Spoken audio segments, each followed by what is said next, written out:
Ini satu lagi kawasan persekutuan di bahagian Limbang merangkumi kawasan dalam daerah Lawas. Secara geografinya terpisah dengan pentadbiran Limbang oleh daerah Temburong Brunei, namun kedudukannya yang terletak bersempadan dengan negeri Sabah, negara Brunei, wilayah persekutuan Labuan serta negara Indonesia jadikan kawasan yang terdiri daripada Dun Bak Kelalan dan Dun Bukit Sari ini unik dan strategik.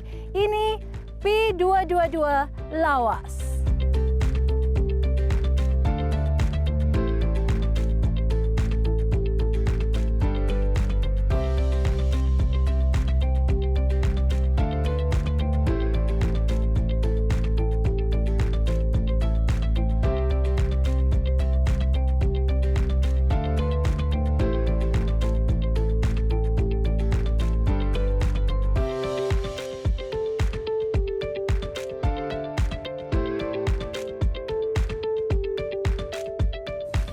Uniknya Parlimen Lawas dilihat daripada kepelbagaian etniknya. Komuniti daripada etnik Kedayan, Lun, Bawang dan Tegel paling ramai mendiami kawasan ini diikuti Iban, Cina dan Melayu. Selain terkenal dengan ikan tahainya, kekayaan alam semula jadi serta kesuburan tanah di kawasan ini jadikan pertanian sebagai sumber ekonomi utama penduduk. Antara yang berpotensi besar ialah penternakan kerbau, penternakan ikan semah menerusi sistem tagang, juga penghasilan beras-beras tempatan.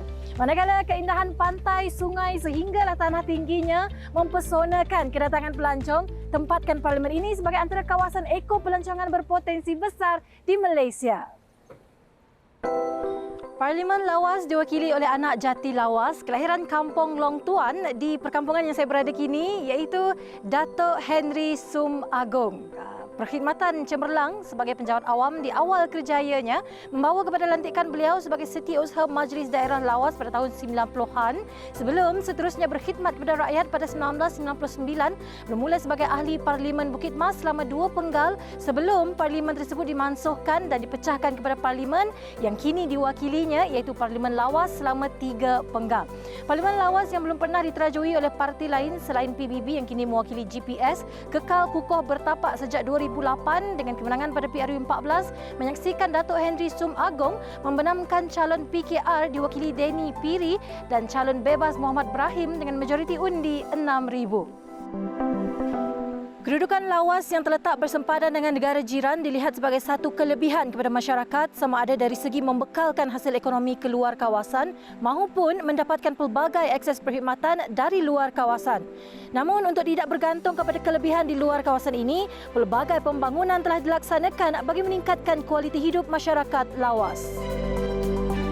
Kerja-kerja pembinaan yang dapat dilihat di belakang saya kini merupakan usaha membangunkan hospital baru Lawas bernilai RM165 juta bagi menggantikan hospital daerah Lawas yang tidak menyediakan perkhidmatan pakar.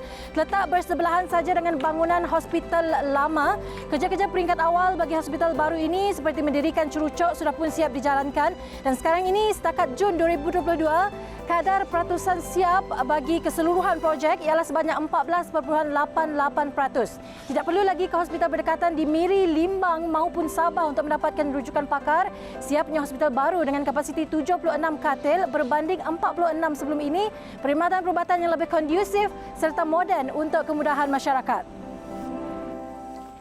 Dari segi penggunaan jalan raya pula, perjalanan off-road melalui Jalan Balak merupakan jalan alternatif menghubungkan pedalaman serta Sarawak dan Sabah tanpa melalui negara Brunei Darussalam.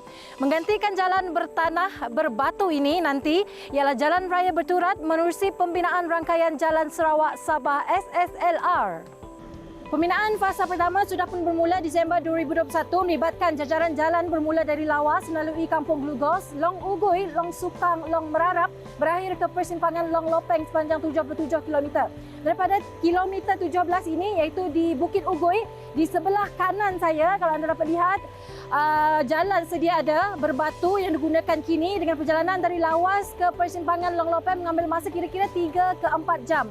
Manakala di sebelah ini pula sedang rancak dibina jalan berturap. Kalau setakat Jun 2022 dapat lihat pembinaannya sehingga ke kilometer 40 di Long Sukang. Siapnya rangkaian jalan ini nanti pastinya akan memudahkan usaha membawa masuk lebih banyak pembangunan, menyalurkan bekalan asas ke kawasan dan paling penting hubungkan penempatan penduduk dengan jalan yang lebih selesa dan selamat digunakan. Manakala Bak Kelalan Long Midang Indonesia, sempadan Malaysia-Indonesia yang saya berada kini, merupakan laluan perhubungan bagi urusan bawa masuk dan keluar bekalan asas oleh warga Indonesia maupun penduduk tempatan Sarawak dari lawas. Oleh itu, pentingnya pembinaan CIQ di Puneng Bak Kelalan ini kepada kawasan Bak Kelalan yang terletak di sempadan negara jiran Indonesia. Projek yang dinilai semula ini bakal disiapkan dengan proses penyerahan semula tender dilaksanakan bermula Julai 2022 bagi memenuhi keperluan negeri mempunyai pos kawalan di sempadan negara. Pembinaan CIQ ini juga mengambil kira pembukaan Ibu Kota Baru Indonesia di Kalimantan yang menjangkakan peningkatan pengunjung luar khususnya ke Sarawak sekaligus bakal rancakkan sosioekonomi masyarakat setempat. Landscape muka bumi yang mencabar serta kedudukan strategik di sempadan negara jiran jadikan pembangunan infrastruktur jalan nombor 1 di Parlimen yang terletak di hujung negeri Sarawak ini berbanding pembangunan yang lain. Lengkapnya projek infrajalan maupun projek-projek di sempadan pasti akan mengubah kualiti kehidupan rakyat di P222 Lawas.